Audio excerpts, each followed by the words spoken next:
Cuando te vas a la psicología ocurre lo mismo. Cuando te vas a la psicología encuentras que esa hambre de felicidad que tenemos los seres humanos no se va a llenar en este horizonte. Al contrario, te das cuenta que justamente cuando aceptamos que estamos de paso y de prueba, surge la verdadera salud mental.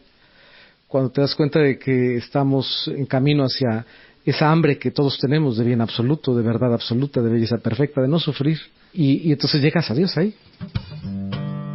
Estás escuchando la segunda temporada de Platicando en Católico, el show en el que de una forma muy casual y rompiendo moldes, platicamos con diferentes actores de carne y hueso de la iglesia de hoy, para conocer sus testimonios y lo que están haciendo para avanzar el reino de Dios en la tierra.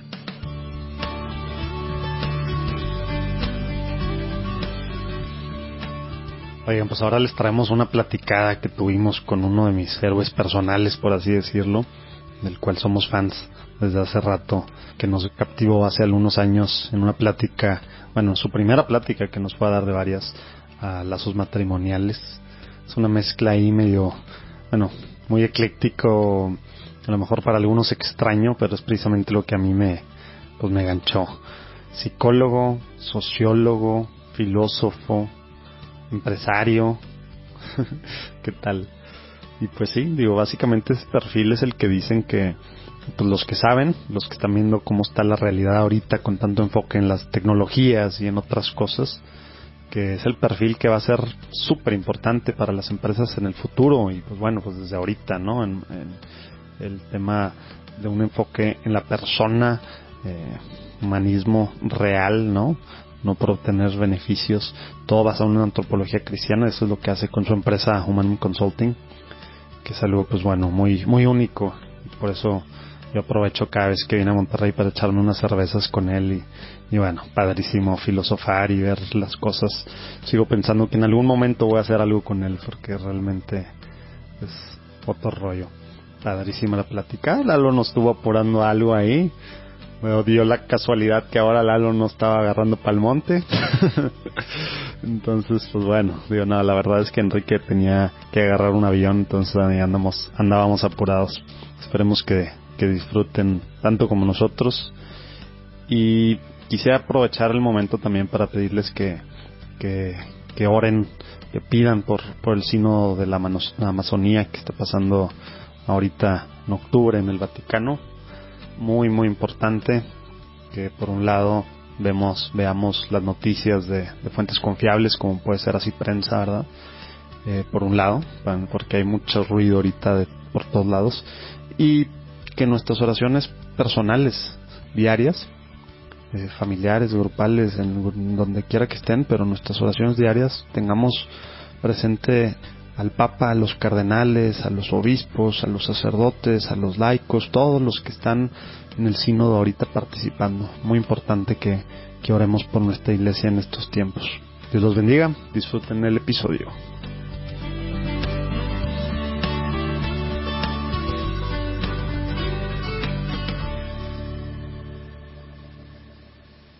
Aquí Lalo de vuelta, feliz de estar por aquí. Gracias por los 2 personas que escribieron que ya diciendo que me extrañaban. Se me hace que fue Fabi, tu esposa, y tu mamá.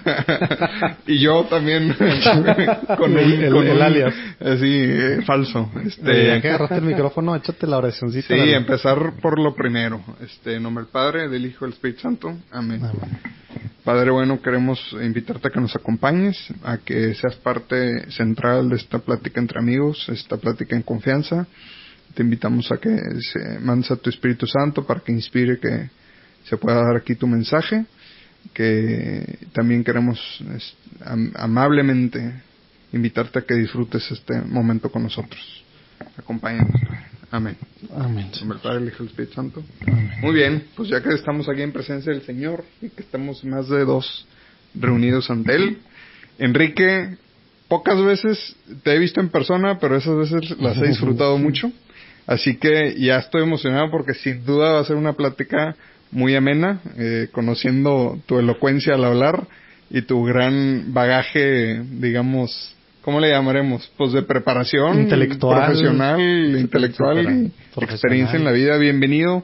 Muchas gracias por aceptar nuestra invitación. Sabemos que eres una persona, pues ahí sí, abiertamente puedo decir, con una agenda muy complicada, porque pues afortunadamente tienes mucho trabajo y apostolados y demás. Entonces, pues es para nosotros un honor tenerte aquí. Bienvenido, Enrique. Al contrario, muy privilegiado.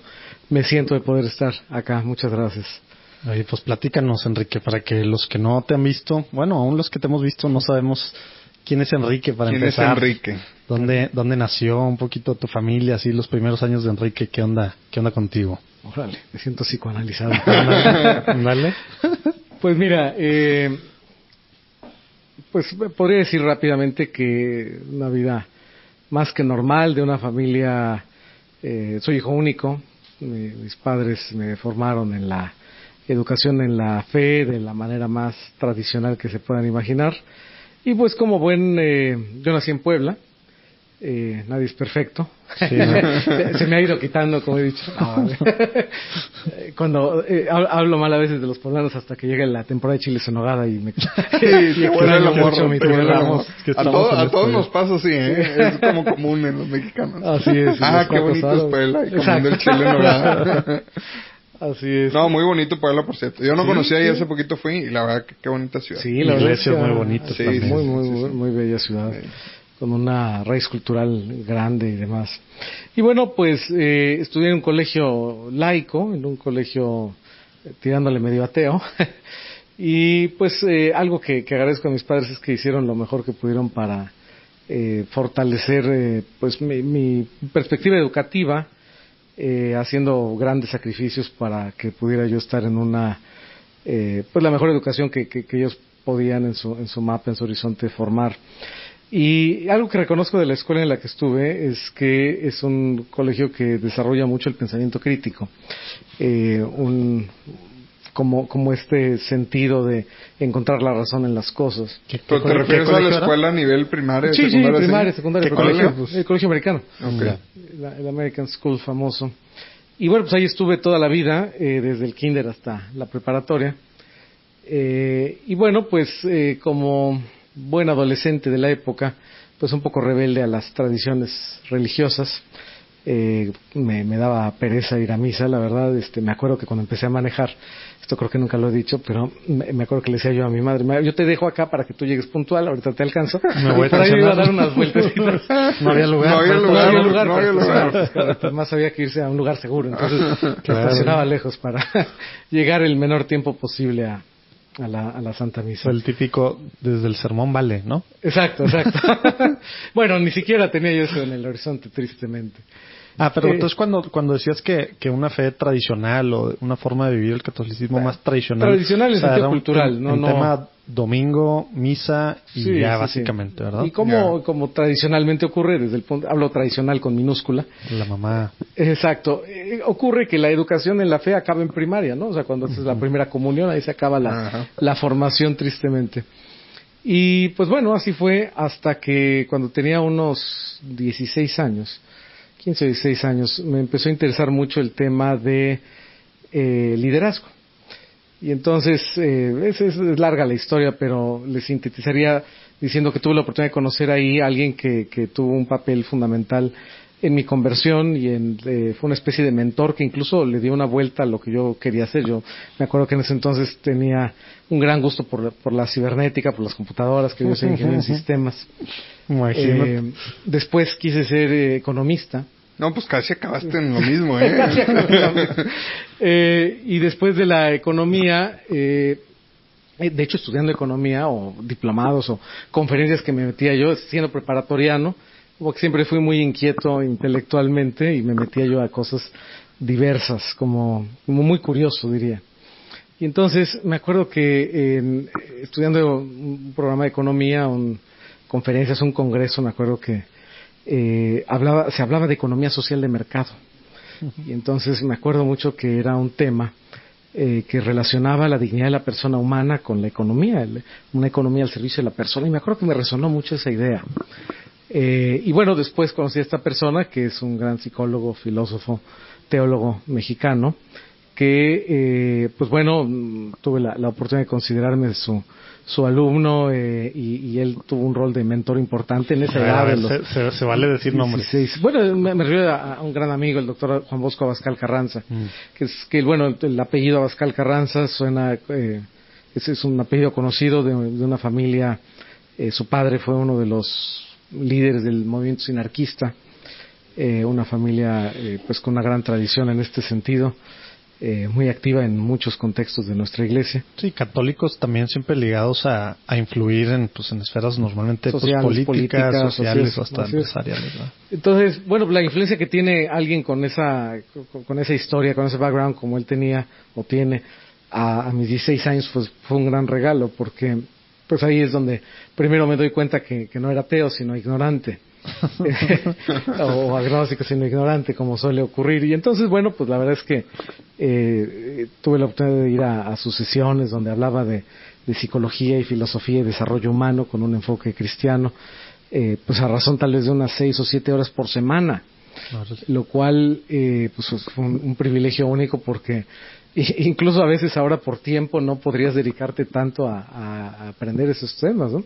Y bueno, eso conformó en mí una visión de la psicología, una visión del desarrollo humano, que para cuando salí de la preparatoria y iba a entrar a la universidad, pues ya tenía 2-3 años de esa formación, incluso aprendiendo de él cómo hacía intervenciones en grupos, cómo hacía pues propiamente desarrollo humano. Pegaste, o sea, cuando decías mentor era tal cual literal, como antes literal. El tema del discípulo que se le pega al maestro y aprende viendo, ¿ah? Sí, él fue muy generoso y siempre viviría agradecido por eso, con el Señor y desde luego con él, porque fue un gran vehículo para que esa formación en esa edad pues es realmente un gran privilegio, ¿no? De tal suerte que cuando entré a estudiar la carrera de psicología en la Ibero, pues ya traía yo como esa visión trascendente, digamos, de una antropología cristiana en la psicología.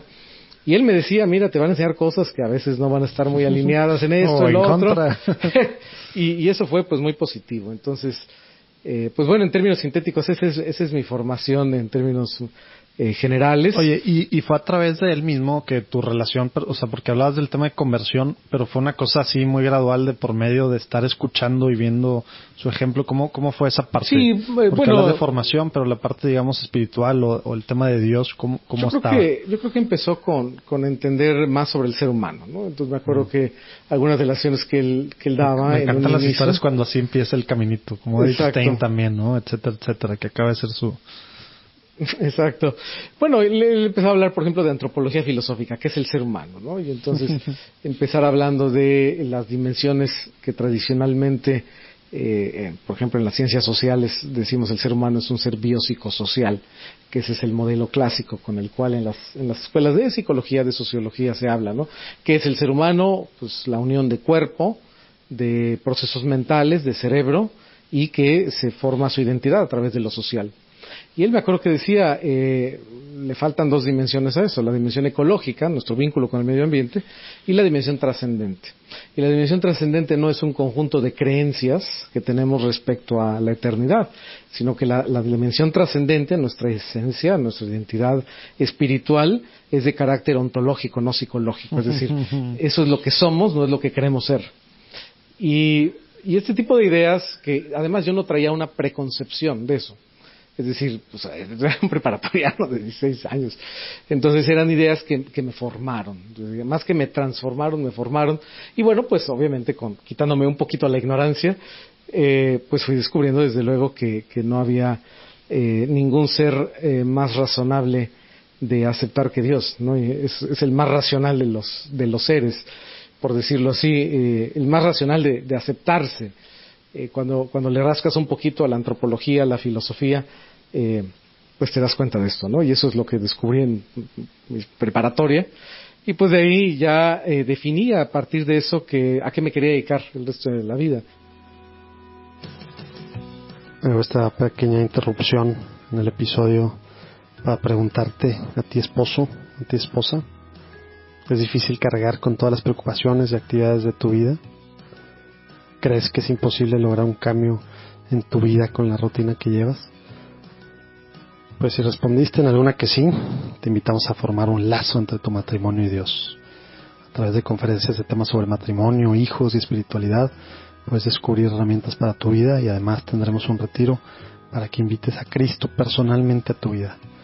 Y por último, compartir con otros matrimonios pues nuestras experiencias. Grupo Lazos Matrimoniales te invita. Vamos a empezar nuevo ciclo este próximo 21 de octubre a las 8 de la noche en la parroquia San Agustín, en San Pedro Garza García. Te esperamos. El WhatsApp lo pueden ver aquí abajo, donde quiera que escuches, pero es 81 27 55 11 10. Junto con otros matrimonios puedes compartir, puedes ir conociendo a Dios, puedes hacer comunidad, como tanto hemos platicado en este podcast. En este grupo somos parte Lalo y yo, y te invitamos a que te unas al nuevo ciclo. Dios los bendiga.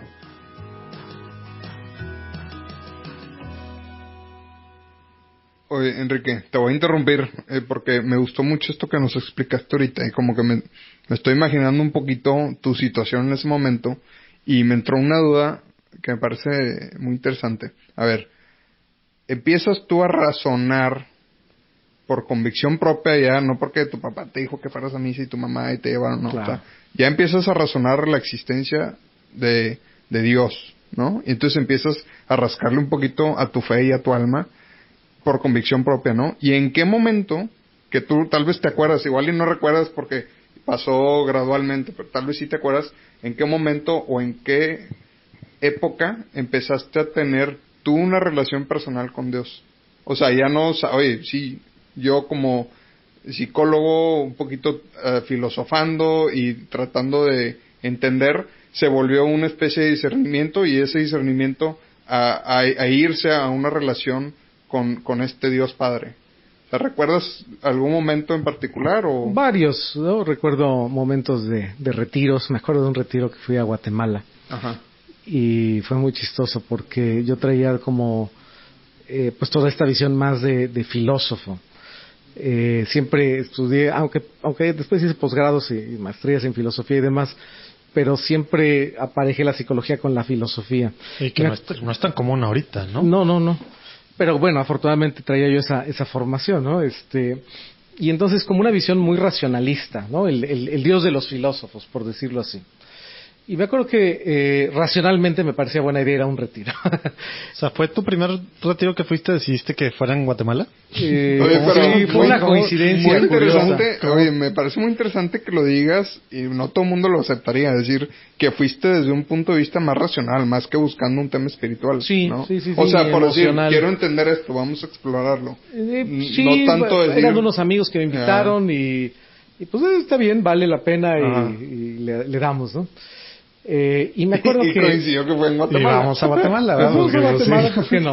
Oye, por cierto, saludos llevamos como 2 meses que muchísima gente de Guatemala City nos está escuchando mucho, ha subido overall, ya está Los casi vemos ahí en llegando las al, estadísticas, gracias por casi escucharnos y está llegando al aguantarnos. top 10, y de los últimos 2 meses está en el top 5. Sí. Pero overall está subiendo demasiado la gente Saludos de Guatemala. a Guatemala. Perdón Ahí- por el paréntesis. y era un retiro del Espíritu Santo, de la Ajá. renovación del Espíritu Santo. Ándale.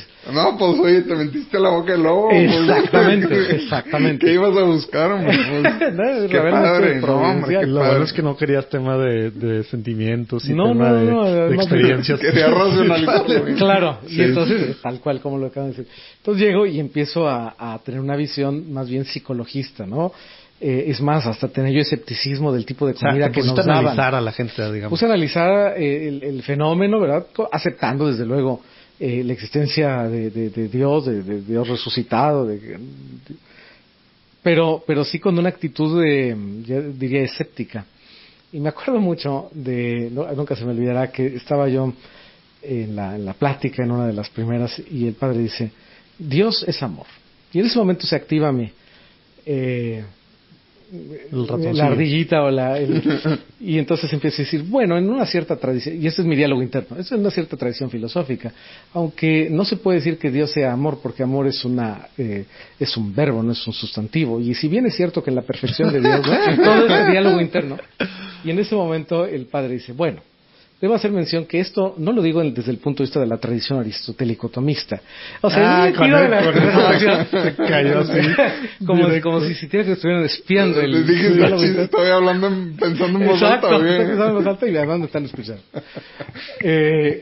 Y bueno, la verdad fue racionalmente dije, bueno, es poco probable que no es parte del discurso de un contexto como este. Esto seguramente me hablaron a mí. O sea, no había de otra explicación. Y bueno, yo diría que es de esos primeros encuentros. ¿Cuántos años tenías ahí? Tal vez unos 20 o 21 años. Plena carrera. Sí, ya en la carrera. Y bueno, pues me acuerdo mucho de eso. Y la realidad es que en mi experiencia religiosa, pues siempre es ese encuentro.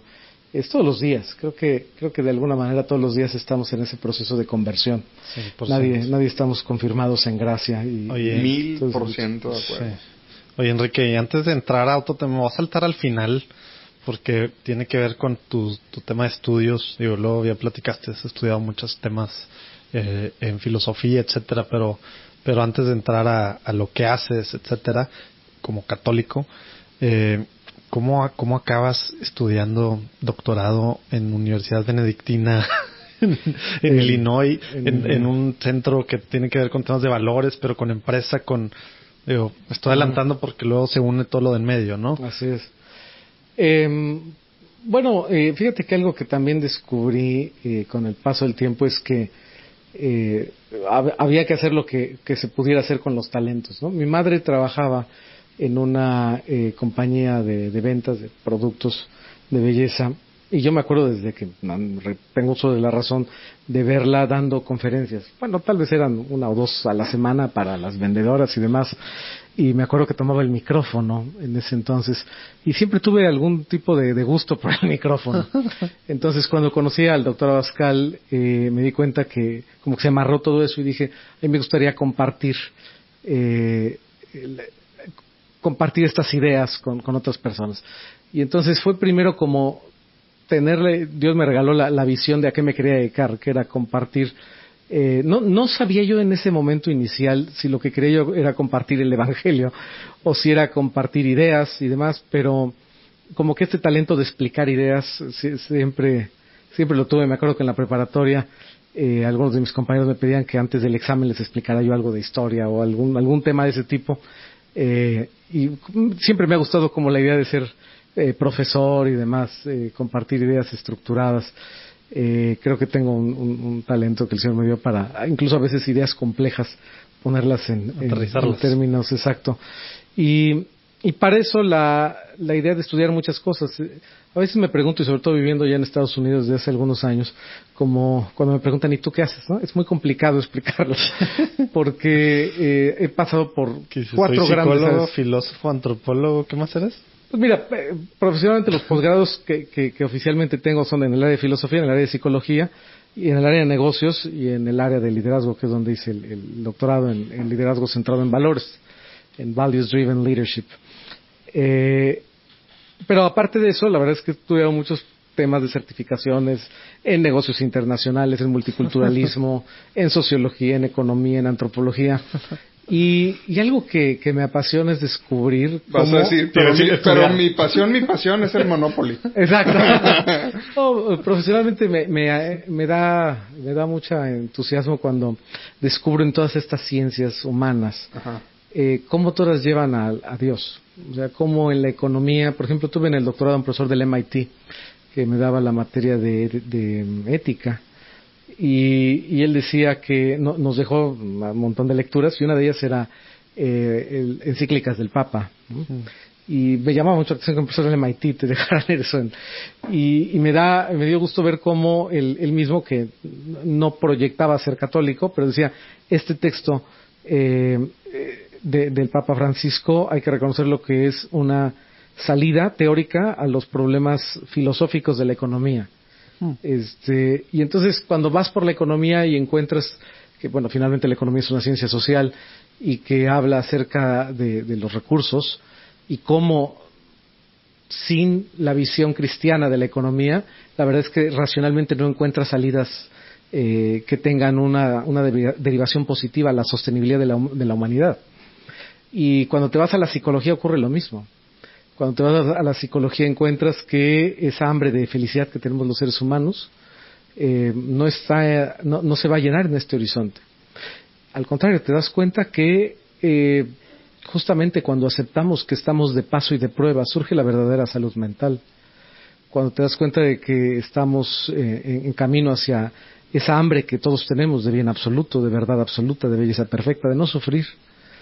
Y entonces llegas a Dios ahí. Cuando en la filosofía encuentras las tradiciones del pensamiento occidental, cómo derivan en continuar pensando que las 5 vías tomistas para llegar a Dios siguen siendo más que reales. Cuando ves a los filósofos neotomistas como Bernard Lonergan del Boston College referirse al acto de entender, o sea, cuando el ser humano cuando entiende algo, matemáticas o cualquier cosa, haces un proceso de estar atento, de entender, juzgar y decidir.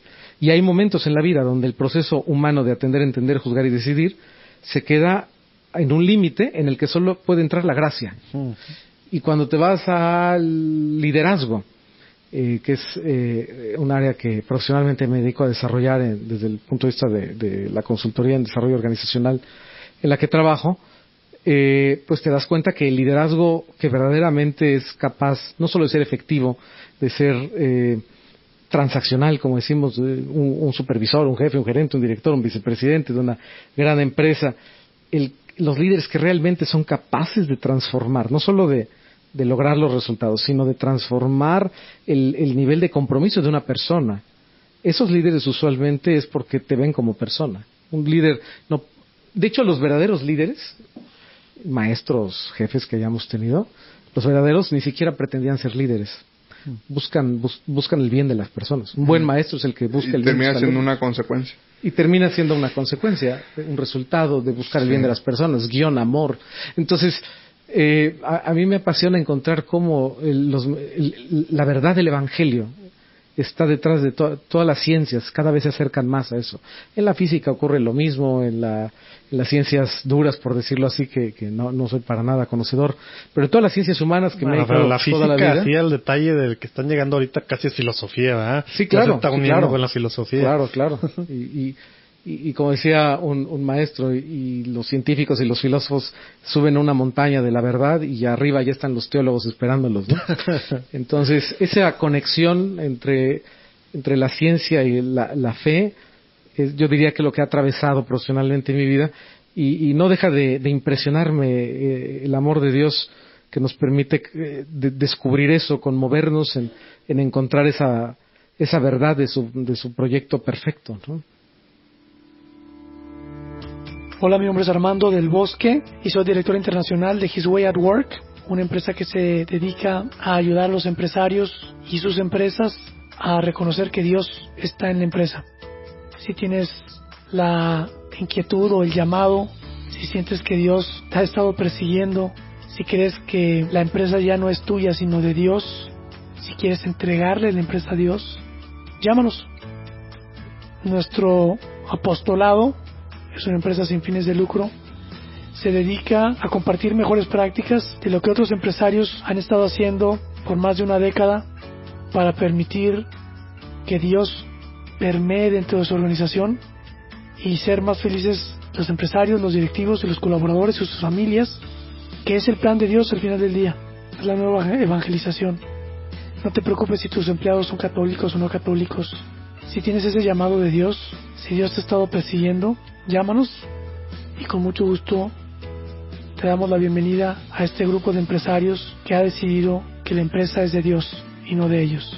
Mi correo electrónico es armando@hwaw.com. Mi teléfono en Estados Unidos con la clave 512-916-8016. Gracias.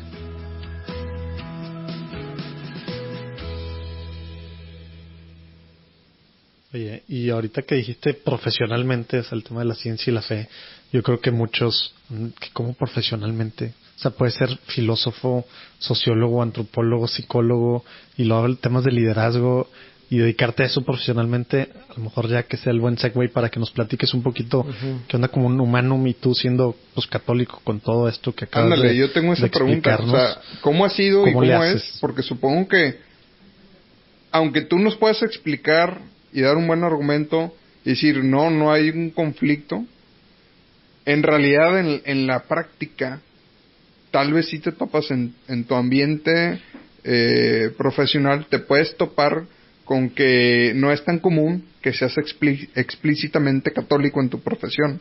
Sí. O sea, yo conozco a algunos psicólogos muy buenos que son excelentes personas y son católicos, pero tal vez no lo son explícitamente en su profesión.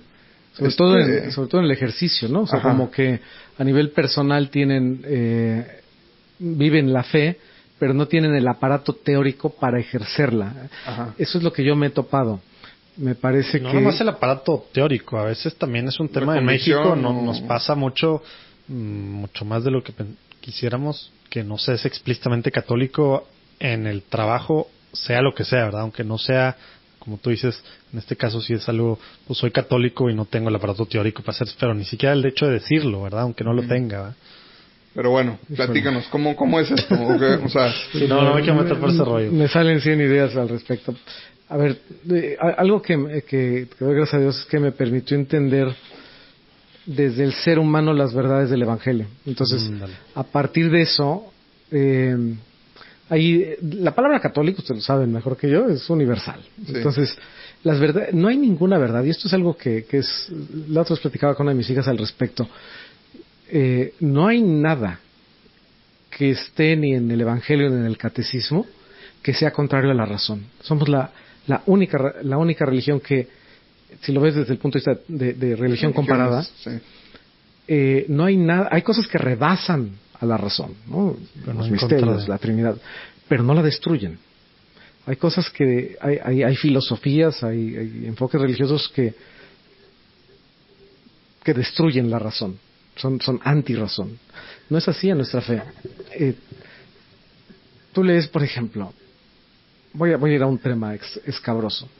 El tema de la bioética, el tema de la apertura a la vida, el tema de lo radical que es la humane vitae de Pablo VI respecto al uso de anticonceptivos. Dice Pablo VI, si no me recuerdo, en 1967.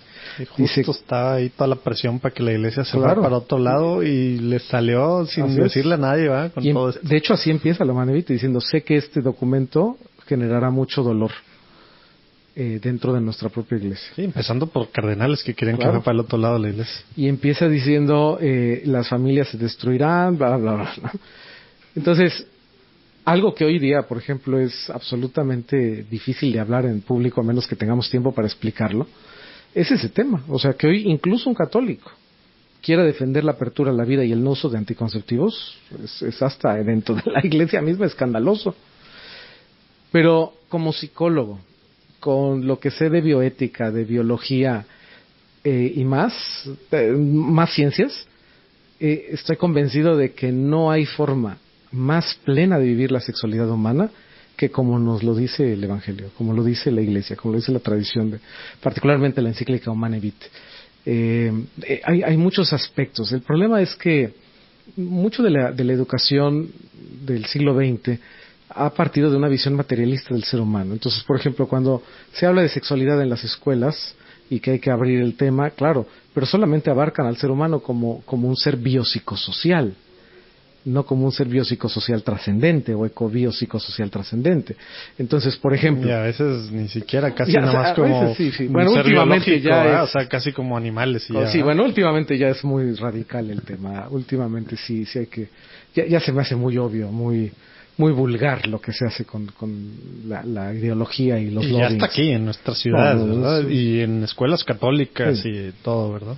Así es. Pero mira, te puedo poner un ejemplo. El tema de la sexualidad en el adolescente. La mayoría de personas, incluso católicas, creen que la clave es darles educación clara. Yo voy a hacer con mis hijos explícito, le voy a explicar las cosas como son en realidad y le voy a decir que pues aquí tengan sus anticonceptivos y demás.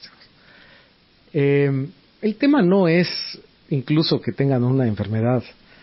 El ser humano no solo es cuerpo, no solo es mente. Hay cosas mucho más profundas que se requeriría una visión transdisciplinaria para entender. O sea, que abarque muchas ciencias, pero no desconectadas, sino conjugadas. Por ejemplo, hay estudios que hablan acerca de la primera relación sexual en México es a los 13 años en el varón, 13 años 2 meses. Wow. Y en la mujer es a los 13 años 9 meses, algo así. No manches. es algo dramático. Si lo pensamos desde el punto de vista meramente biológico, nos vamos a encontrar con que, pues bueno, esto es así, y con que no se embaracen y no tengan enfermedades de transmisión, se acabó. La realidad es que no es tan simple. Para que una mujer viva una primera relación sexual de una manera, llamémosle así, placentera, tiene que haber una serie de factores. Por ejemplo, un enamoramiento alto. Una chica enamorada a los 15 años que su novio le pide, como el padre que hablaba de la prueba del amor. Que le pide la suprema prueba de amor, y era que lo dejara ir al seminario. Me acuerdo mucho de la entrevista que me encantó. Sorpresa que se llevó cuando le pedí otra cosa. Así es. Pero vamos a hablar del típico, ¿no? De estos programas que ahí lo vamos salen. a poner, la del padre Ricardo, ¿eh? Sí. Así es, del padre Ricardo, así es. Me parece que popularmente la idea de la prueba de amor, además que en los programas de televisión pues, vemos a personajes chavorrucos, adolescentes de 45 o 55 años de edad, explicando cómo llevarse a una chica a la cama, ¿no? Y esto es lo que los adolescentes ven. Libros y youtubers enfocados en eso, ¿eh? Increíble, ¿no? Y entonces, pues la chica de 15 años se enamora de este chango en cuestión. El chico tiene a lo mejor 18, 19 años, porque el cerebro de la mujer madura unos 4 años antes que el del varón, en muchos aspectos. A veces creo que nunca se equilibra. Pero al menos en la adolescencia, por eso es raro que una chica de 15 por eso años, antes se casaban y eran mucho mayores los hombres, mínimo para estar medio equilibrados. Ahí más o menos, 20 años. Sí, nos llevan mucho nosotros ventaja. que agarramos de la misma edad y Así es, pobrecitos. por eso no sufren con nosotros. Entonces la chica de 15 años, que de buena fe dice que ahora que este es el amor de su vida y demás, para que experimente esa relación sexual tiene que tener un altísimo grado en su cerebro de dopamina, de serotonina, de endomorfina, de oxitocina, que es la que le genera esa vinculación afectiva. Y eso le va a generar un cóctel que nunca más va a poder reproducir en su vida. Entonces, ¿por qué? Porque es entre el nervio de la primera vez, entre el enamoramiento cuando no tiene defensas a los 15 años, defensas psicológicas, entrega todo psicológicamente hablando, emocionalmente hablando. Y aparte eso, agrégale esa conexión sexual, genital. Bueno, eso va a generar una huella indeleble en su cerebro. Y no estamos hablando de la parte espiritual, ¿verdad? Exacto, estoy hablando meramente en un plano psicológico. Le va a generar una huella indeleble en su cerebro que ni todos los psicólogos del mundo van a poder después ayudar. Y entonces, 6 años después, 10 años después, por supuesto este chico la deja al mes siguiente, ella se deprime, regresan, así se crean las relaciones codependientes. A los 8 años se consigue alguien peor, no lo puede dejar. 15 años después, a lo mejor incluso ya casada, se lo vuelve a encontrar, se le vuelve a activar la depresión. Y si eso le agregas que tiene la visión de que el amor es un sentimiento y no una decisión de buscar el bien de alguien, pues todo ese cóctel la mete en una depresión psiquiátrica. Porque sigue pensando que él era el amor de su vida, aunque sabe que no le conviene, pero etcétera, etcétera. Me toca ver como psicólogo el sufrimiento humano y ver cómo todo esto se pudo haber evitado. Entonces, y la terapia es relativamente sencilla, fíjate. La terapia para alguien que le ha pasado esto es relativamente sencilla porque consiste en, uno, descubrir el origen del problema. El origen del problema es, si te explico esto que te acabo de explicar, dices, ok, ya sé que lo que me pasa es una huella neuroendocrinológica que quedó sellada en mí. Ok. Segundo, Dios, decía Santo Tomás de Aquino, Dios siempre perdona, el hombre a veces, la naturaleza nunca. Entonces, acepta las consecuencias de esto, esa que sientes, esa depresioncita, esa nostalgia, eso y todo, no le hagas tanto caso a tus emociones. Ahí están, acéptalas, pero no guíes tu vida en función de lo que sientes. Eso es toda la terapia. Tristemente... Sonó muy sencilla. Suena muy sencilla y en esencia lo es. Es aceptar las consecuencias de mis actos. No sabía que estaba mal, ahora lo sé y ahora decido descubrir que hay otras verdades sobre mí que a lo mejor no conozco. Y ahí están. Oye, me imagino que ahí lo complicado es que ahorita no va a haber muchos psicólogos que entienden que eso está mal, ¿no? Que el tener una relación a los 13, 14 años, 15, lo que sea, fuera del matrimonio en esas edades, es la causa de los problemas. Entonces, pues no identificas para empezar el problema, ¿no? Sí, a ver, yo diría que en general habría un consenso en los psicólogos de que tener relaciones a esa edad, 13, 14 años, es malo por un tema de madurez. Pero si no lo por que estás diciendo es que si esa es la media, Si esa es la media, pues eso es lo que es, ¿no? O sea, 13 años pues, es la realidad, sí, claro. ¿no? O sea, no es como que... No, yo me acuerdo que en la universidad incluso me llevaron había que basarse en un libro de texto, íbamos a dar clases de como orientación humana a otras escuelas preparatorianas y había que decir eso, ¿no? Y entonces yo me oponía a ese tema porque me parecía que eran libros que tenían una visión reduccionista. La gente lo sigue de buena fe. El problema es que para entender por qué las verdades del catecismo sobre el tema de la sexualidad humana, por poner un ejemplo entre cualquier otro que le busques, para que te pueda yo demostrar que eso que dice el Evangelio, que dice el catecismo, necesito varias horas para que te sientes y te vaya explicando por qué tiene razón eso. Pero es apasionante, ¿eh? Es fascinante encontrar Juan Pablo cómo... II no sé cuántos años le dedicó las audiencias de los miércoles. La evangelización de hoy en día presenta retos enormes. Hay un abismo que cada vez separa más a las audiencias creyentes de las no creyentes. ¿Cómo podemos estar a la altura de la misión? Lumen Media es un proyecto dedicado precisamente a la evangelización en las redes sociales. En nuestras plataformas puedes encontrar contenido entretenido, informativo y diseñado especialmente para ayudarnos a evangelizar mejor como católicos. Búscanos en Instagram, Facebook y YouTube. Nos vemos ahí.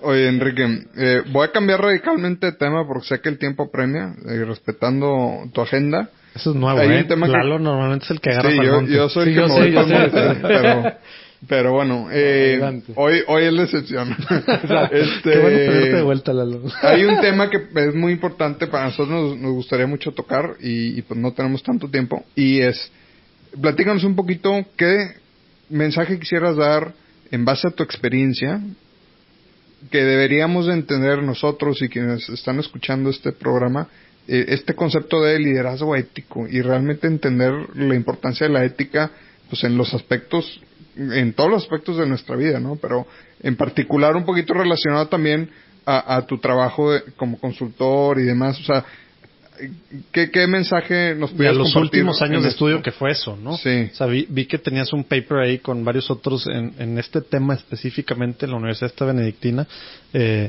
Y realmente, para empezar, igual empieza, ¿qué es la ética? Porque oímos y todos tomamos ética profesional en el TEC. Y era valores, tal, pero en el sentido pues casi filosófico, digo, ya sé que es otra rama, ¿no? Pero si nos puedes explicar ahí un poquito y el tema, ya unirlo a lo que dice Lalo del liderazgo. Son muchas preguntas. Cada una tiene... Liderazgo ético. A ver, fíjate que antes de eso me gustaría compartir que cuando trato de hacer mi propia narrativa de a qué me dedico, es complicado. Que para empezar, no lo has explicado. Igual empieza con eso. No dije que el tiempo premia. Sí, no, picar ahorita muevo mi vuelo. A ver, creo que lo que me apasiona es el ser humano y ese descubrimiento de cómo esas verdades del Evangelio están en todas partes. Y por eso es que me he movido en diferentes áreas del mundo, finalmente la psicología, o sea, en términos muy sintéticos, yo diría que me he dedicado a la psicología clínica, a la orientación humana, particularmente a parejas, es un tema de que he hecho psicoterapia de parejas por un par de décadas por lo menos, eso me apasiona. Y el otro es el ser humano en la empresa. Entonces, finalmente ser humano como esposo, como padre, como ser humano. Y en la empresa, finalmente, la psicología organizacional no es otra cosa más que la psicología social, o sea, la forma en la que los seres humanos interactuamos en grupos, en el contexto de una empresa, ¿no? Que es una comunidad humana. Puede ser virtual, puede ser de 2 millones de empleados, o de 2, pero eso es finalmente una empresa, una comunidad de personas. Entonces, siguiendo esa lógica, la verdad es que los principios son muy parecidos. Por ejemplo, algo muy básico, ser líder como padre de familia, ser capaz de influir en tus hijos, es imposible sin autoridad moral. El día en que como padre pierdes autoridad moral, pierdes la posibilidad de realmente influir. Puedes hacer que te obedezcan por la fuerza. Exactamente lo mismo aplica en la empresa. En la empresa, si yo pierdo autoridad moral, si un colaborador mío ve que tengo mi membresía en la cena contable, ¿no? Contable dance, ese día mi capacidad para influir en esa persona se limita a lo transaccional. se limita a que le pida que haga un trabajo y me lo entregue y que yo cumpla. te doy algo y espero algo a ¿No? cambio. Yo estoy dinero, Pero la tú capacidad que yo trabajas. tenga para influir realmente y crear en él un mayor compromiso con la empresa, por ejemplo, se acaba. Entonces, es la verdad tan sencillita, como que la autoridad moral es el fundamento de todo liderazgo. Aplica igual, exactamente igual. Otra cosa que aplica exactamente igual, el tema de que el verdadero líder no es otra cosa más que alguien que busque el genuino, verdadero bien de las personas. ¿De cuáles personas? De todos, de los empleados, de los accionistas, de los clientes. ¿Por qué esto es efectivo en el liderazgo? Por la simple y sencilla razón de que no hay hambre humana más profunda que el hambre de bien, que el hambre de verdad. A mí me gusta, a todo ser humano nos gustaría trabajar en una empresa en donde tú sientas esta empresa de veras está preocupada por sus clientes.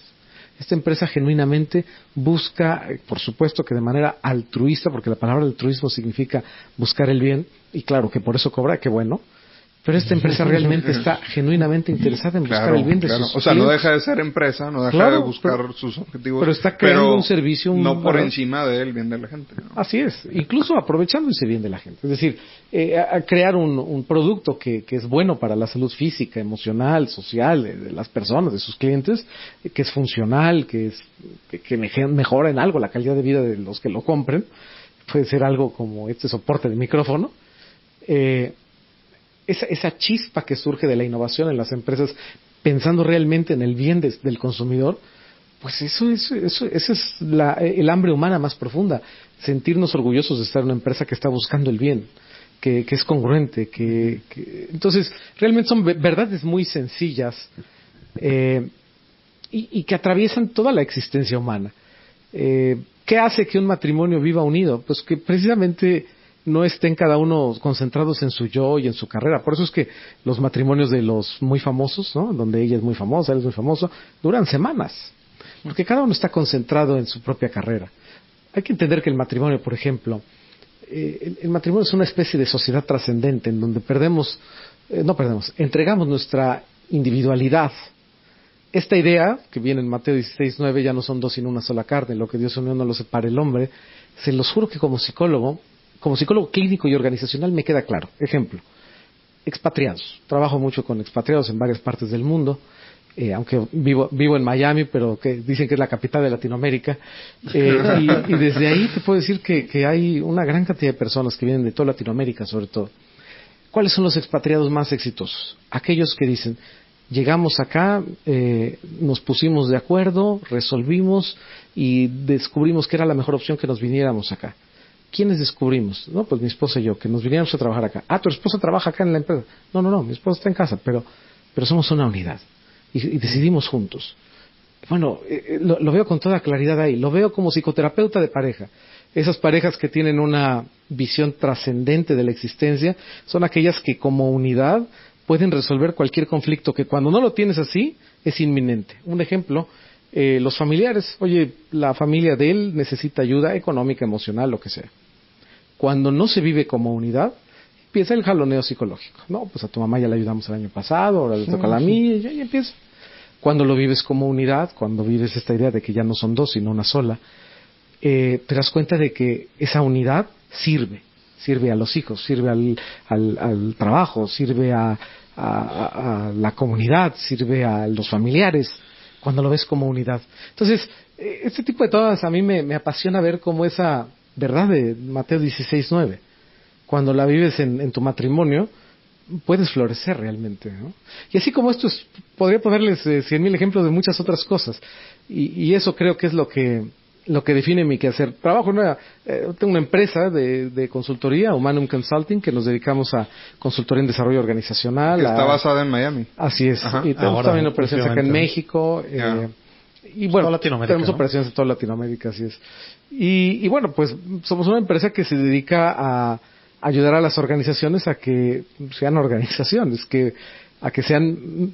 Hay organizaciones que claramente, explícitamente dicen, oye, nos gusta su enfoque de una antropología humanista, pero esas son las menos. La mayoría de nuestros clientes son empresas multinacionales. No te contratan por eso, porque eres católico y estás basado en antropología, o porque tienes este tema filosófico que para empezar sobre la persona humana, no. Oye, perdón, ahorita que hablabas de esto, Enrique, ¿qué ejemplo nos quisieras compartir de tu experiencia personal? Porque tú hablabas ahorita del expatriado que se va y deciden juntos el matrimonio. Pues a ti te ha tocado tomar decisiones bien radicales porque has estado por todos lados. Nos ha tocado. Bueno, eso, bien. Muy bien. ¿Sabes qué? Que cuando lo entiendes así, vives mucho más en paz. Porque el problema del expatriado que tiene un enfoque egocéntrico, que es muy exitoso, es que, ve a su esposa, incluso ve su fe como un stakeholder, ¿no? Entonces, está viendo el amor como una negociación. A ver, oye, me dijeron que nuestra próxima asignación o mi próxima asignación es en China. Y así como que súbete, ¿no? Y la señora así como, oye, pero pues no estoy muy de acuerdo, y empieza a verla como negociación. Y en realidad no es un tema que le tenga que quitar la paz, es para aquella persona que ve su matrimonio como su vocación y como lo más esencial en su vida, no es un tema que él tenga que resolver, lo tienen que resolver los dos de cara a que es el verdadero bien posible, el mayor bien posible que puedan hacer. A veces es decir, no voy. A veces es decir, vámonos, y eso nos va a hacer mucho bien. Pero es otro criterio más allá del éxito personal, es verlo integralmente, ¿no? Sí, que al final el qué decisión se tome, o sea, es más importante el cómo se toma la decisión. El para qué. El sentido último. Más que el cómo es el cuál es el fin de todo. Si el fin de todo esto es que solamente ganemos más dinero por sí mismo, me parece que está limitado. Salió el Enrique filósofo. Sí, el para qué filosófico, exactamente. Oye, Enrique, yo creo que va a valer mucho la pena, porque pues, nada más a mí ya me dejaste aquí atorado con ganas de seguirle otra hora a la plática. Pero igual y podemos hacer una segunda sesión más filosófica. Claro, hay una sección que... Oye, pero ahí sí vamos a tener que tener unos tequilitas y unas cervezas, ¿eh? Para filosofar mejor. Para que resbale más fácil. Hay una sección que nos gusta mucho, que Urquí no le gusta decir, pero realmente es muy polémica. Súper polémica. Es muy polémica, sí. No te creas, no es polémica. Yo lo digo para emocionar al público. Eso. Pero, es una sección aquí de preguntas y respuestas, así rápida. Yo voy a aventar una improvisada al final, porque a mí también me toca viajar mucho en el trabajo, entonces ahí le voy a meter de mi cuchara. Pero pregúntanos, tal vez va a ser difícil que sea de una o dos oraciones. Pero es difícil. vamos a creo que lo hemos logrado como 2 veces. Sí. A ver qué te viene a la mente, ¿sí?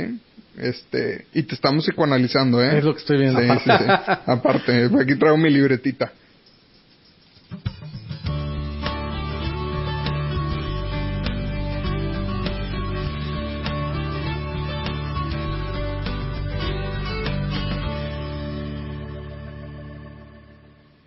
Bueno, ya nos platicaste un poquito de esto, pero ahí va como quiera a ver si te viene algo más a la mente. ¿Cuál recuerdas tú que fue tu primera experiencia espiritual, así fuerte, que te haya marcado?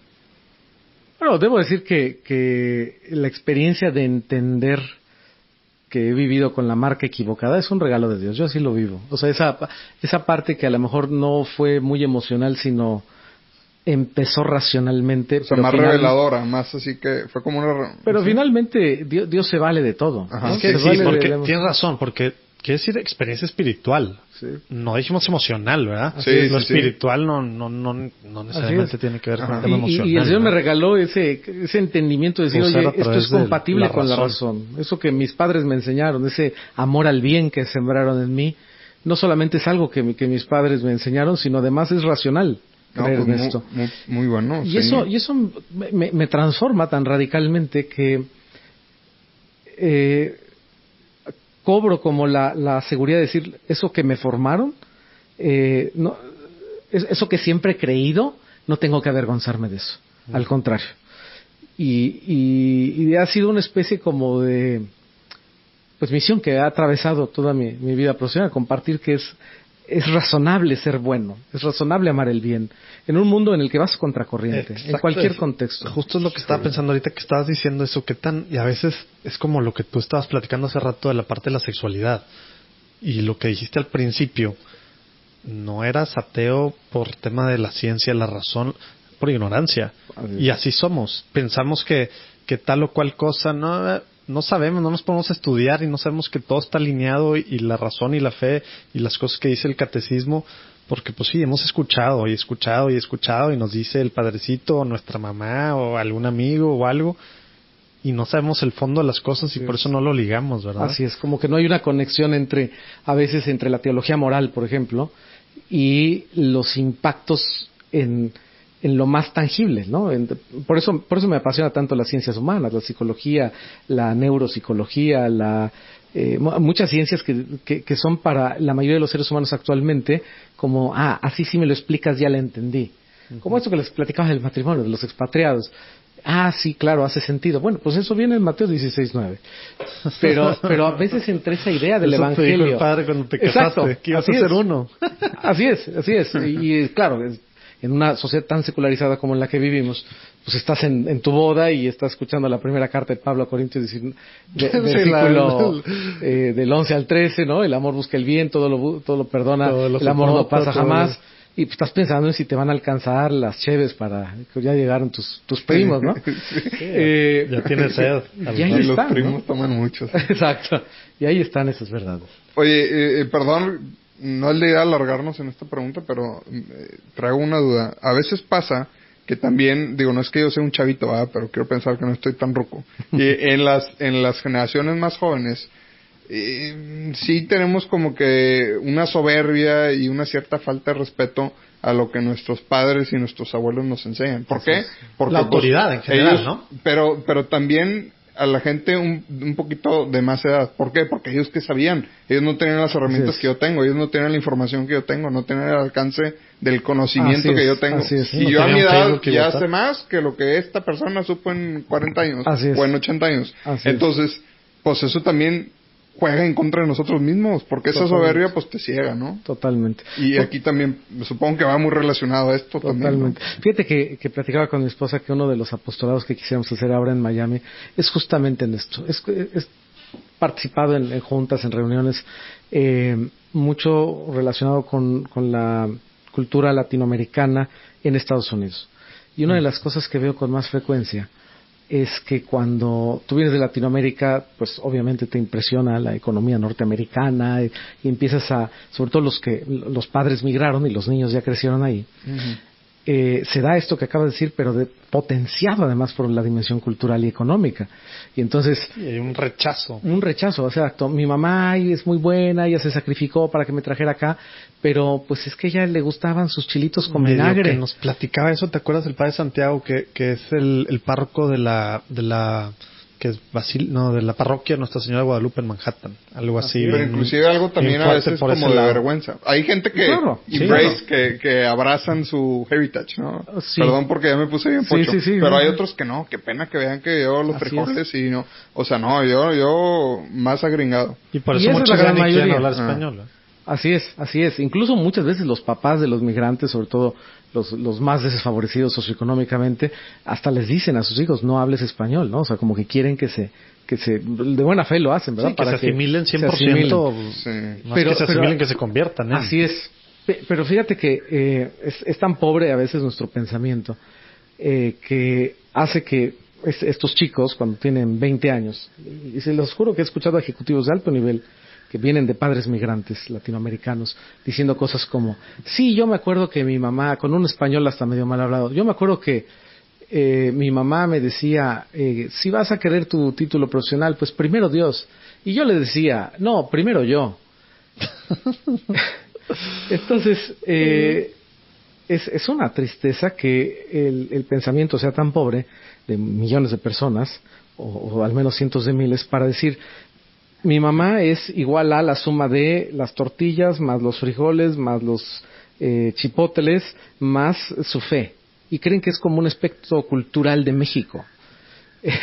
Y creo que estas personas que ya tienen otro exposure, que religiosidad popular y ya, ¿verdad? Religiosidad la sobadita popular, del santo. Hijo, es que para mí el migrante, o sea, el migrante, no el de segunda, tercera generación, el migrante en sí, hijo, mi respeto, la verdad, lo que tienen que vivir y las ganas que le echan y todo. Claro. A veces se me pone la piel chinita pensar en estas familias en Estados Unidos y luego todo lo que tienen que sufrir. Así es. Y yo como papá, imagínate, o sea, sentir el rechazo de tu hijo, no hacia ti, porque te quieren, claro, pero hacia tu bagaje cultural, pues ha de ser una muy fuerte. Y en muy este dura. tema, pues lo cultural, o sea, no más es lo cultural, tú estás diciendo el tema religioso, la fe no espiritual, es un tema de México. No tiene que ver, ¿verdad? Pero como tú dices, lo encasillan en lo mismo. Ajá, ¿verdad? por eso lo digo, porque te llevan de encuentro todo. Así es. Ya porque no te gusta el chipotle, desacreditas todo lo que yo soy, todo lo que yo sufrí, todo para que tú estés aquí. Así ¿Y es. qué pasa? Digo, y no es la mayoría, no quiero tampoco. Oye, iba a decir, saludos al casi el 30% de los que nos escuchan, que están en Estados Unidos. Pero digo, estamos hablando del tema como del fenómeno psicológico. Ahí le pueden escribir, ahí nos pueden escribir rayándose la Lalo, no se preocupen. Pero, qué bueno que volviste, Lalo. Es que requiere, la cultura norteamericana es una cultura muy pragmática, es poco profunda, por eso es que... lo mismo que nos decía el padre Santiago. Sí, es una cultura poco reflexiva, por razones históricas que habría que profundizar en otro programa. No, en el capítulo 2 que vamos a grabar, no te y está claro quién es el ídolo, ¿no? O sea, es el tema del poder y el dinero, ¿no? Sí, es una cultura más, pues sí, pragmática.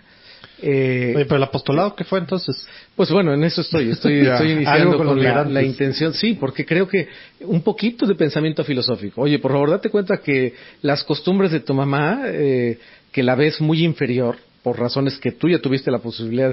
Imagínate la distancia cultural que hay entre un migrante... Más le sumas lo del Lalo, más la tecnología actual, más todo. Pues, exacto, o sea, la secundaria de la señora en una población pobre de nuestro país comparada con el hijo que ya fue a una escuela... Con robótica y bla, bla, bla. Así es. ¿Sí? O sea, el hijo ya... Es monstruosa la diferencia, sí, es incomunicable superior, prácticamente. Sí.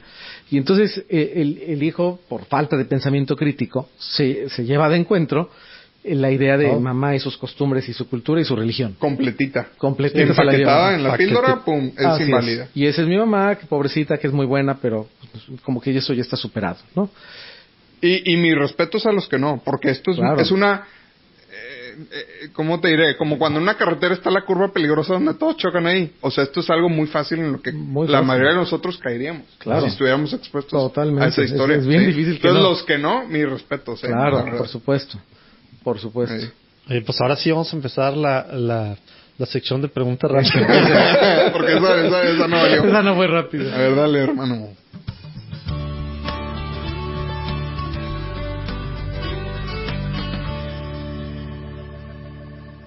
Oye, Enrique, es un tema medio gringo esto, cada vez que lo veo más, pero creo que se me hace una cosa padre, por eso le estamos preguntando. Muy padre. ¿Tienes algún santo patrono? Muy gringo. Fíjate Tampoco no, porque está padre. A mí me ha llamado la atención como para su confirmación, ponte a investigar y escoge un santo patrón. Vamos a cambiar la descripción. Es algo que en México no se nos ha ocurrido tanto. Sí. Sí, no, confieso que no tengo nada. Sí. ¿Vale un santo favorito entonces? Sí, eso sí, varios. Desde luego, Santo Tomás de Aquino. Sí, eso iba a ser obvio, ¿eh? Sí. Además me da la tranquilidad, yo creo que por eso es mi ídolo, no solamente porque escribía la Suma Teológica y fuera una de las mentes más brillantes, sino porque era medio comelón. Entonces, Oye, ¿te sabes qué es la anécdota que se supone que sí es real? Cuando viajaba con los otros dominicos, él no se subía al burro. Porque él decía, pobrecito, o sea, como que dice, lo va a matar, ¿verdad? Estaba demasiado. Oye, saludos a nuestro cuate. Era obeso, literal. Sí. Saludos a nuestro cuate Matt Pratt. Sí, no, hombre. ¿Ubicas Pints of Aquinas, el podcast? No tengo. Hijo, buenísimo. Vamos a hacer un anuncio recomendando diferentes podcasts y uno va a ser recomendando de hecho, sí lo recomendamos, ¿no? Pero estaría para hacer anuncios. Ya estamos aquí haciendo planeación estratégica. Pero bueno, siguiente pregunta. ¿Qué significa ser católico hoy en día? Yo creo que es la posibilidad de ser sal del mundo, y en muchas ocasiones y en muchos contextos es cada vez más difícil. No hay ninguna religión en el mundo que sea tan atacada por todos lados como la Iglesia Católica. Ideológicamente es directa el ataque en cualquier contexto. Pero creo que, y es por eso lo considero también como parte de mi misión es en la vida, incluso sobre todo apostólicamente hablando, el darnos cuenta de que al contrario no tenemos que avergonzarnos, tenemos que dar la cara de saber que estamos en la verdad, y eso no basta con que lo creas, tienes que fundamentar el por qué eso que crees es algo que es lo que más felizmente puede hacer un ser humano, ¿no? Oye, ahonda un poquito porque has tocado ese tema varias veces, digo, y ha estado presente en toda la platicada el tema de la razón, pero ¿por qué es necesario fundamentar lo que creemos? Porque si no queda reducido a, es que yo lo creo así, y respétame. Sí, que quedamos en el juego del otro lado, o de los otros tantos lados. Sí, entonces nos damos cuenta de que, bueno, es que yo, no sé, un niño, una niña que hoy día, imagínense un joven hoy en Estados Unidos o en México o en cualquier país que le diga a sus compañeros de la preparatoria que quiere llegar virgen al matrimonio, ¿no? Y que su único argumento, incluso para sí mismo, sea, bueno, es que así lo dice mi fe. Aparte de que se lo van a hacer talco, y tampoco se trata de que se ponga ahí a convencer a los demás, pero yo creo que en la medida en la cual este chico descubra que eso es lo mejor que puede hacer a su naturaleza y que es lo que le va a hacer más feliz y que es lo que le va a hacer vivir la mejor de las sexualidades posibles, eso es bueno, es bueno que conozcamos la verdad. La verdad nos hará libres. Muy bien. Y eso a veces requiere, pues sí, ir un poco más allá de la...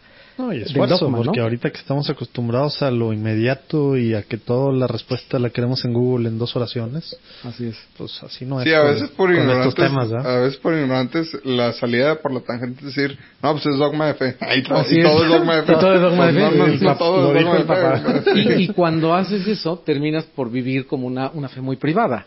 Como muy bueno, pues yo creo esto y es mi vida privada, pero cada quien lo suyo, ¿no? Y respétame, yo te respeto y ya. Relativismo de este lado. Caes en un relativismo práctico, aunque en lo personal tengas esa visión. Y eso es lo que pasa con los psicólogos que me preguntaban.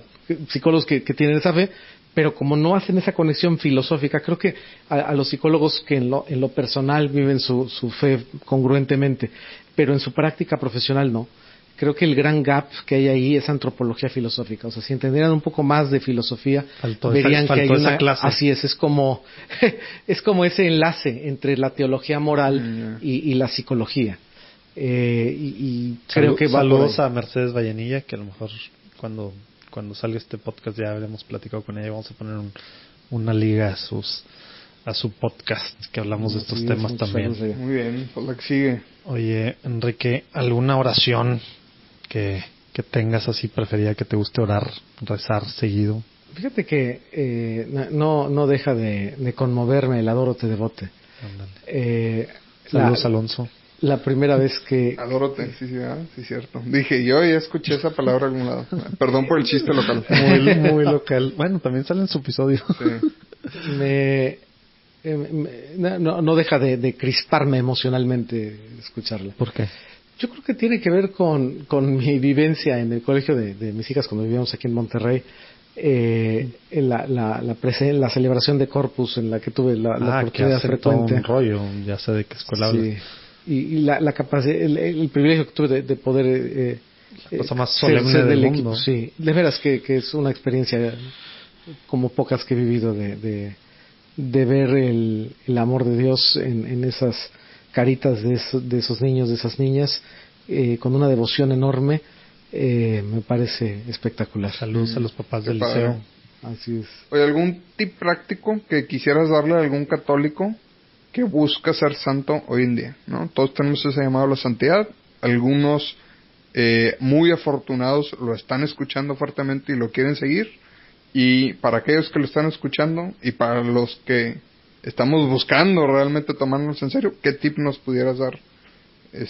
Sobre todo en la sociedad en la que vivimos hoy en día. Ay, buena pregunta. Yo creo que me gusta esta idea del padre Luis Jorge González, un famoso doctor en psicología carmelita. Acaba de estar hace unos meses por aquí. ¿Ah, sí? Mira. Tiene ya algún rato que no platico con él. Me llama la atención que no se pone sacerdote en ninguno de sus libros, pero bueno, ese es otro tema. Sí, son temas. Pero algo que decía él, y que tiene un libro, me parece, al respecto, es que ser santo no es otra cosa más que vivir realmente en plenitud. Ser santo, y fíjate, esto es la ética cristiana. Pero dijo práctico, eso suena así como que muy pues filosófico. Es que fíjate, la ética cristiana, cualquier cosa que busques en la ética cristiana, desde los mandamientos hasta la bioética de la sexualidad o de lo que quieras, la doctrina social de la Iglesia para los hombres de empresa, que te exhorta a que vivas la empresa como un don y que vivas los valores de la solidaridad, de la subsidiariedad, del bien común, de la justicia, que vayas más allá de la ley, que busques el mayor bien posible de cada colaborador, de cada cliente, etcétera. Por donde quieras ver la ética cristiana, que no es lo mismo que una ética laica o que una ética... Hablar de ética es, hace rato lo preguntaste, pues hay miles de enfoques en la ética. La ética cristiana, esto que al menos yo viví en mi primera etapa de la vida como una negación. Pensamos que los mandamientos son ante normas todo para no hacer. Así es. Pensamos que la ética cristiana es una gran prohibición, una gran cantidad de prohibiciones. Entonces, es la guía de la plenitud. Claro, creemos que es como, si quiero ser santo, pues no puedo hacer esto, no puedo hacer esto otro, y esto que, como decía una amiga, oye, ¿por qué todo lo que me gusta o es pecado o engorda, ¿no? O hace daño o me enfermo, ¿no? Y es que nuestro cerebro, como tal, tiende a dos reglas: buscar el placer y evitar el dolor. El cerebro, muy animalesco, ¿no? La parte reptílica de nuestro cerebro, o sistema límbico. Pero el ser humano no solo es cerebro. Entonces, pensar que la ética es las prohibiciones del placer, eso es una visión muy miope de la ética. Pensar que la Iglesia, ante todo, nos manda a no hacer cosas que son divertidas, sabrosas, placenteras, deleitables, es no entender la ética cristiana. La ética cristiana Pero sí sigue siendo esa visión, digamos, algo pues generalizada, ¿no? Por eso lo digo. Ha cambiado un poco los últimos décadas, pero sí sigue siendo Seguimos la visión pensando que si yo quiero estar en comunión tengo que evitar hacer cosas placenteras, que son divertidas y que son incluso populares. Pero, y por eso, en función de la pregunta de qué se requiere para ser santo hoy día, un tip, me parece que es entender que todo eso que crees que son prohibiciones, ante todo son afirmaciones. Son afirmaciones, no tengas relaciones antes de casarte, es ama plenamente a una persona. No es, no robes, es dale a cada quien lo que es suyo.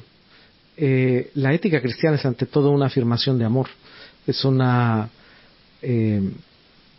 forma de hacer más fácil el camino hacia la verdad más esencial de nuestra fe, que es la intención salvífica plena. No hay cosa que quiera más Dios que lleguemos con Él, si no, no nos hubiera creado. Siguiendo las vías tomistas, incluso puedes llegar a la conclusión de que ¿cuál es la razón por la que un ser absolutamente perfecto, que no nos requiere a nada ni nadie, nos ha creado? Solo es una, amor. Es decir, es el acto puro de amor en el que sin necesitarnos nos ha creado. ¿Y cuál es el máximo regalo que yo le puedo dar a un hijo? No solamente le puedo regalar unas mochilas, lo más que yo le puedo regalar, y nosotros que estamos acá, es nuestra vida. Es el mayor regalo que le podemos dar a una persona. Pero ¿cuál es el regalo que puede dar Dios? Es el mismo. Ese es el paraíso. El regalo que puede hacer el absoluto es el absoluto. Entonces, eso que llamamos paraíso, pues no es que al morir, como le explicaba a una de mis hijas, no es que vamos a salir volando y veremos el espacio. ¿Cómo? No es caricaturesco, ¿no? Es descubrir la verdad como realmente es. Entonces, concretando, yo creo que es eso. Descubrir que la ética cristiana que nos invita a ser santos es una gran afirmación de aquello que nos conviene para ser realmente plenos, más que una prohibición. Y a lo mejor estaría padre que ligaras la respuesta a la siguiente con esto. A ver. ¿Qué libro nos recomiendas? Y a lo mejor algo así sencillo, digamos. Por eso a mí me gusta, no sé si has leído de Peter Kreeft, La suma de la suma. Sí. He leído la referencia de la... Aterrizando la suma teológica en cortito y fácil en cristiano, como decían antes, ¿no? Bueno, en católico, platicando en católico. Pero acá, ¿qué nos puedes recomendar? ¿Algún libro que nos recomiendes? Los que, pues, de forma a lo mejor muy, muy sencilla para el mundo de ahora, pues se ligue lo que estás diciendo, la ética, antropología cristiana o filosofía, humanismo, ya tantas cosas que hablamos ya no sé, pero algo de todo lo que estás diciendo. Sí, es una pregunta sin muy que sea complicada. la suma Claro. teológica. No, yo creo que la clave es esto que te preocupa, lo que te preocupe, lo que estés pensando en este momento. Si tienes un tema en la formación de tus hijos, si tienes un tema económico, si tienes un tema de qué hacer con tus hijos porque emigraste, un tema de política, lo que te duele en este momento, búscale por ahí. Y como dice el portal de encuentra.com, el que busca encuentra. Busca cómo darle ese sentido trascendente. Vete a hoy la información sobra, los libros, los artículos. Lo que sí diría es estudia. No me canso de recomendar este librito amarillo. O sea, no nos quieres recomendar algo concreto. No me canso de recomendar este librito de Joe Catt, que endorsado o impulsado por el Papa Benedicto. Ya. El amarillo el Joe Catt, ¿no? El catecismo joven, ¿no? Que es Oye, que no tiene, ¿cuánto tiempo tiene? Pues tiene poco tiempo, ¿no? 7 años, más o menos, 7, 8 años. Joe Catt, C-A-T-H, ¿no? Como catecismo, como para jóvenes. Se me hace espectacular para decir, oye, a ver, esto que me formé desde que yo era niño y que me quedé en la primaria, en la primera comunión, después no he profundizado. No, es que aparte no nos tocó, digo, a lo mejor a los Z que nos escuchan sí, pero en el catecismo, o sea, el tiempo para prepararnos para la primera comunión, no existía el nuevo catecismo de la Iglesia Católica, ¿verdad? Así o sea, no existía. Y menos el Joe Catt. Bueno, y menos. Sí, claro. Entonces, era una cosita así, o sea, no tenemos muy claro, como tú decías al principio, ni siquiera eso que se terminó en primaria, no tenemos ni muy claro qué creemos, ¿verdad? Así es. Y ese es un primer paso, aparte del compendio, ¿no? Que también está muy cortito. Así es. Sí, definitivamente ese compendio es espectacular. Y pues por donde le busques, si quieres ser empresario cuando seas grande, si eres un joven que me está escuchando y quieres ser empresario, lee qué dice la Iglesia respecto a ser empresario. Si quieres ser un profesionista, lee doctrina social de la Iglesia, la economía. La verdad del Evangelio es transversal a cualquier actividad humana. Si quieres ser científico, pues lee sobre ese tema. Y el que busca encuentra, definitivo. Oye, mi pregunta favorita, ¿por qué cosa te gustaría que intercediéramos nosotros y quienes están escuchando? Ajá, muy buena. Pues yo creo que son muchas. Está limitada a una. Ahora sí es corta. Sí. Ahora sí es corta. Sí, porque luego mi oración ya está muy larga. Ya quisieran, hombre. Yo creo que primero que nada por la santidad mía, de mi familia, ante todo. Y de ahí a todo lo demás es lo de menos. Muy bien, prioridad con ello. A ver, Lalo, aviéntate tu pregunta. Que mi pregunta, sí, porque antes de que se nos vaya. ¿Ventanilla o pasillo? ¿De avión? No, sin duda pasillo. Claro. Sí, no, yo soy más de ventanilla porque no quiero que me molesten, pero tú se ve que te gusta entrarle a la cosa, a la plática. Pasillo.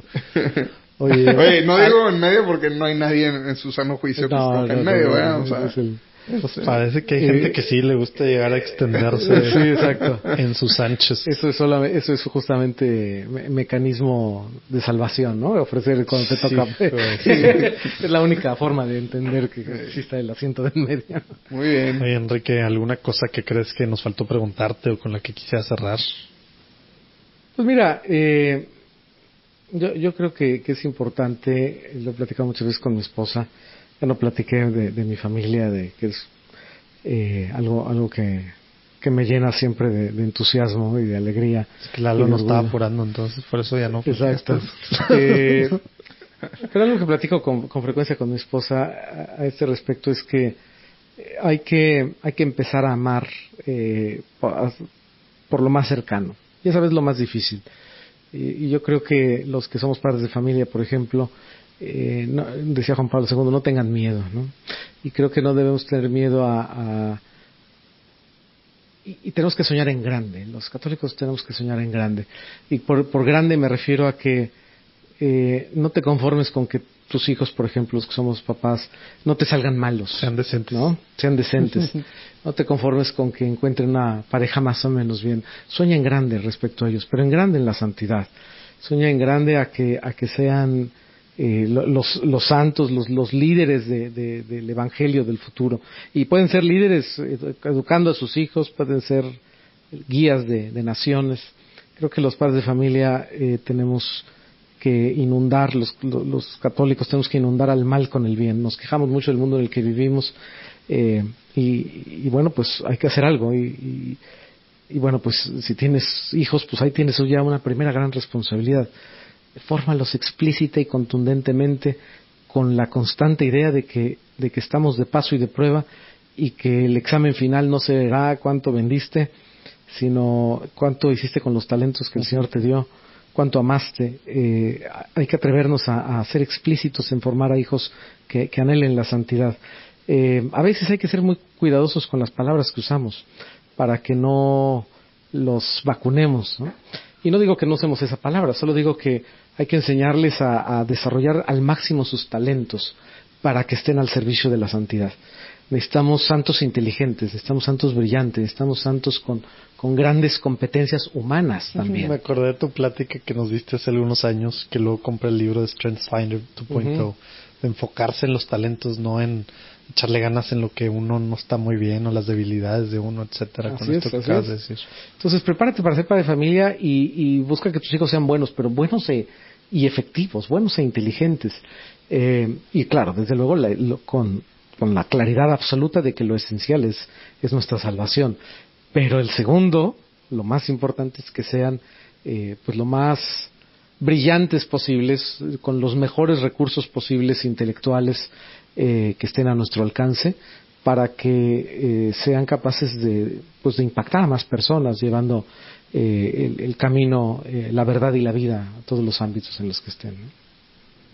Oye, qué buena respuesta, me gustó muchísimo. No es broma, me puso la piel chinita, Muchas gracias. No, como es que como padre de familia esto te pega, te debe de pegar y bueno, la verdad que sí.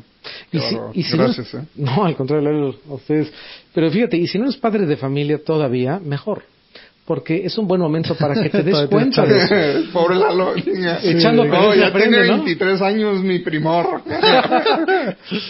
No, pues compadre, ya vas tarde. Y los más te creas. jóvenes que nos escuchan mejor, porque fíjate bien con quién te casas. Esa será por mucho la decisión más importante en tu existencia. Y por eso le digo mucho a los jóvenes que están en 14, 15, 16 años, esto de tener la noviecilla, el noviecillo, cuidado, porque vas a aprender a trivializar lo que no es trivial, lo que es sagrado. Los que tenemos la vocación del matrimonio, no la vocación religiosa, sino la vocación del matrimonio, pues bueno, tenemos que partir de la premisa de que esa iglesia doméstica se fundamenta en esa unión sagrada. Por lo tanto, es por mucho más importante que cualquier otra cosa en la vida. Más importante que qué carrera estudias, que en dónde vas a trabajar, es con quién te vas a casar. Y si con esa persona puedes hacer comunidad hacia la eternidad. El matrimonio no es un espacio para estar uno contemplando al otro. Es una alianza estratégica, como las empresas.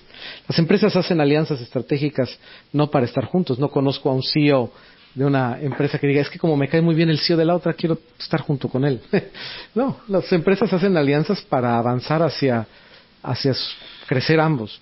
El matrimonio es algo así, es una alianza para llegar a Dios. La vida es mucho más sencilla estando solteros. La vida es más fácil. Si alguien quiere, como les decía en un retiro hace algunos años a unas 300 jóvenes, decía, ¿quién se casa para ser feliz? ¿No? Y todos levantaron la mano, pues tremendos sustos se van a dar. El matrimonio no es para ser feliz, el matrimonio es para que sea más fácil la santidad. Entonces, y la plenitud y la felicidad. Es más fácil llegar a Dios acompañado. Es más fácil pasarte un buen fin de semana solo, pero es más fácil llegar a ser mejor persona acompañado. Siendo así, a los jóvenes que nos están escuchando, les invito a que no relativicen o le den trivialidad a lo más importante en sus vidas, si es que su vocación es el matrimonio, es eso. Entonces, hagan oración por la que será su esposo, su esposa. Ándale, ese es buen hábito, ¿eh? Es un gran hábito. Que ya lo hemos escuchado un par de Sí, veces ¿verdad? aquí y se me hace algo muy padre, ¿eh? Y Me eso- hubiera gustado mucho haberlo escuchado antes Claro. de casarme, la verdad. Y es padre, no solo espiritualmente, sino también tiene un efecto psicológico, que es el hacerte consciente de que es algo sagrado. Claro, porque lo traes en tu misión, en tu visión completa Sí, de lo lo que traes haces fresco todos los cuando días. estás viendo a las mujeres allá Claro, afuera o sea, y eso por es escoger. pensar a largo plazo. Exactamente. Exactamente. Totalmente. Ese. Pues solo el 8% de los que nos escuchan, estoy viendo acá, tienen menos de 22 años. Entonces, para ustedes, poquitos que escuchan de menos de 22 años... No, bueno, pero el 50% son entre 23 y 33. Entonces, digo, bueno, hay un 50% claro, aquí de audiencia. Bueno, y muy probablemente... Sí, a la raza se casa más grande. Y muy probablemente en esa edad justamente es la edad en la que contraen matrimonio. Y les diría yo con toda claridad que es por mucho la decisión más importante que habrán de tomar en sus vidas. Decía mi maestro una frase que se me quedó, decía, acertarte en la pareja es no tener otra cosa en que acertar. Y lo contrario, ¿no? Equivocarte en eso es todo. Entonces, veo con tristeza parejas que, oye, ¿no? Después de 25 años de casados y vivir frustrados casados, oye, ¿y qué te unió a él o qué te unió a ella? ¿Qué te gustaba? No, pues es que bailaba bien, es que me hacía reír, trataba bien, me hacía reír, compartíamos la misma facultad. Es la que escucho, me hacía reír. Me hacía reír, exacto. ¿No? Está bien. En lugar de ver lo trascendente, ¿no? Enrique, última pregunta rápida. ¿Qué es la vida? No te creas. Rapidísimo. Describe el universo y da 3 ejemplos. Oye, pues bueno, vas a pensar que ya te vamos a dejar ir, pero falta una última parte. Venga. Que es donde nos vas a recomendar. Puede ser después, no sientas la presión, el peer pressure de contestar ahorita. De recomendarnos 2 personas a quien tú crees que vale la pena traer este espacio y platicar con ellos. La tercera persona va a ser tú mismo en la segunda parte. Estaría padre que fueran en tu misma línea, pero pues ahí a ver si le piensas. Sí. Seguro que sí. Los que nos recomiendan. Y pues, si alguien buscaría contactarte, te quisiera decir algo. A ti y a Humanum, ¿verdad? Ajá. Claro. Pues bueno, la página de humanumconsulting.com, me parece que en LinkedIn también es fácil encontrarme, en Enrique E. López de Humanum. Si le dan para abajo donde quieras que escuchen, ahí van a ver el link a los show notes y ahí van a salir todas las cosas. Van a poder ver. Bueno, las ligas a todos, las referencias. Y Instagram por ahí también ando. Sí, cierto, también. Hay varias formas por ahí. Instagram y su Snapchat y su... Oye, pues Enrique, qué gustazo. No me equivoqué, ya andaba emocionado yo por esta plática y no defraudaste.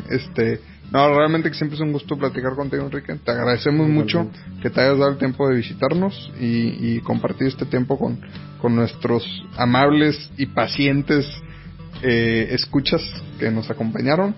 Pues que Dios te bendiga. Realmente te deseamos lo mejor. Cuenta con nuestras oraciones. Muchas gracias. Igualmente, un honor estar acá. Muchas gracias. Ánimo, que Dios los bendiga, amigos. ¿Qué tal? ¿A poco no nos estuvo apurando ahí mucho Lalo? Oigan, bueno, pues padrísimo esta platicada. Acuérdense que en platicandoencatólico.com pueden ver las ligas a lo platicado, todo, ahí les vamos a poner las redes y todo, Enrique.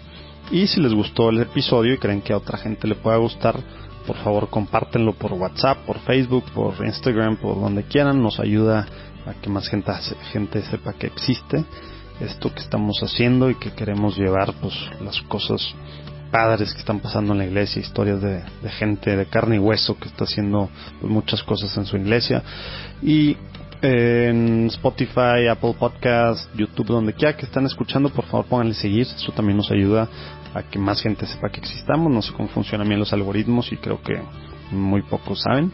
Pero sabemos que eso ayuda, ¿no? Para que más gente sepa que existe. Si quieren involucrarse apoyando Platicando en Católico, mándenos un mail, platicandoencatólico@gmail.com, o en nuestras redes mándenos un mensajito. Hay muchas formas, prestándonos salas para grabar, apoyando con diseño, muchas formas, no se preocupen, todo cuesta y todo toma tiempo y pues bueno, se abren los espacios para que puedan apoyarnos. El próximo lunes, que va a ser nuestro episodio número 50, imagínense, platicamos con Diego, un chavo que trae un apostolado padrísimo junto con Iván, de meditaciones diarias por WhatsApp, etcétera. Padrísimo que un chavo así nos platique pues, cómo vive la fe, ¿no? Próximo lunes los esperamos. Dios los bendiga.